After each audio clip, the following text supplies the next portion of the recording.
You also talk about making fewer big infrequent bets. Yes. Who's that relevant for, and in what context? So one of the things that Warren Buffett says, he says that you get a punch card, which you can punch 20 times in your lifetime. And each time you buy a stock, it's one punch that's gone. So what Warren is saying is, if there was a rule which said that you cannot buy more than 20 stocks in your whole life, what would happen is you would be very thoughtful about what you bought.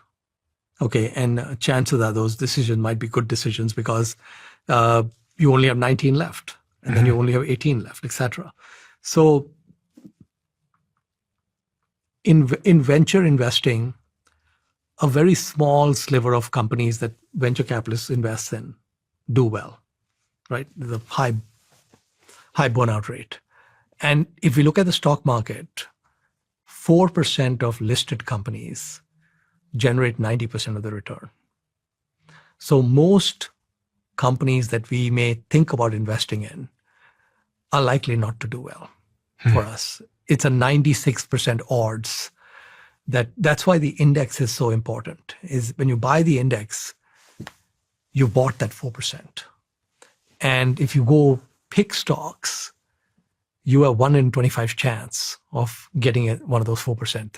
If you can understand a very small sliver of things, and you know when those things get overpriced and underpriced, that's all you need. Right. John Arriaga was a billionaire. He passed away maybe like 2-3 years ago, pretty recent. Anyway, John Arriaga basically had a very narrow circle of competence. He didn't understand most things, but he only invested in real estate within 2 miles of the Stanford campus. Okay, that's all. Usually just right around the campus.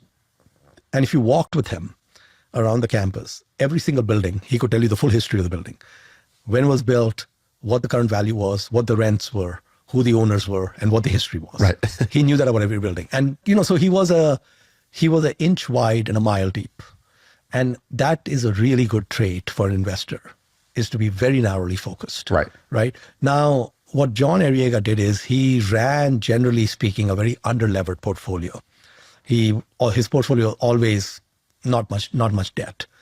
When the downturns came, he aggressively bought up because all these distressed properties around, I mean, this is the most prime real estate you can think of, other than Park Avenue or something. Okay. And so he would just buy these things up when everyone was getting foreclosed and bankrupt, and go to the banks and buy it from them and all of that. And then, get them all leased and fair value and all of that. Again, take the leverage down. And again, next down cycle, again, the same thing.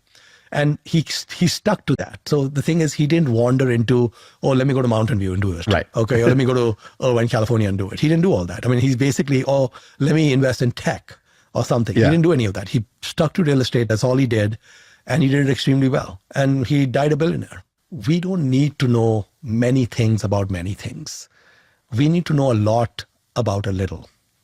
That's the important thing. Right. Know a lot about a little. Right. So like, for example, if I'm looking at Frontline, I should learn everything I can about shipping. I should learn everything I can about oil shipping, about tankers, about the history, who makes them, and every nuance about them. Right. The deeper I go, the better it's going to be for me. Right. Okay. I shouldn't be spending time next week on airplanes. Okay. Just leave it alone, like one by one by one. I think it was Nick Sleep who has this quote. He said, the best investors are entrepreneurs who never sold. So if you think about entrepreneurs, that's what they are. They're John Arriaga, right? So if I look at Sam Walton is John Arriaga. All he did was retail. All he did was visit competitor stores. He never bothered anything else. We had a great Indian investor, Rakesh Jhunjhunwala, who passed away recently. And Rakesh was an interesting split brain. On one side, he was always with 4 screens in front of him and did a bunch of rapid fire trading and all kinds of stuff. On the other hand, he had some positions that he never touched for decades. I think he had Titan for 25 plus years. And Titan used to be like 4% of his portfolio. When he passed away, it's like a multi-billion-dollar position. So Rakesh could have been wrong on 96% of his portfolio. 96% could have gone to zero. He still would have had half his wealth. And he would have had half his wealth so he never managed money for others. He never, until he started this Osaka Air or whatever. He never really had a real business he was running. And that non-controlling interest in Titan, he loved the Tatas. He just loved the governance and everything else with the Tatas. Ended up with a great result. And all he had to do was just be patient and do nothing. And it worked. So basically, we don't need to be right a lot. We just need to pay attention when 7 moons line up.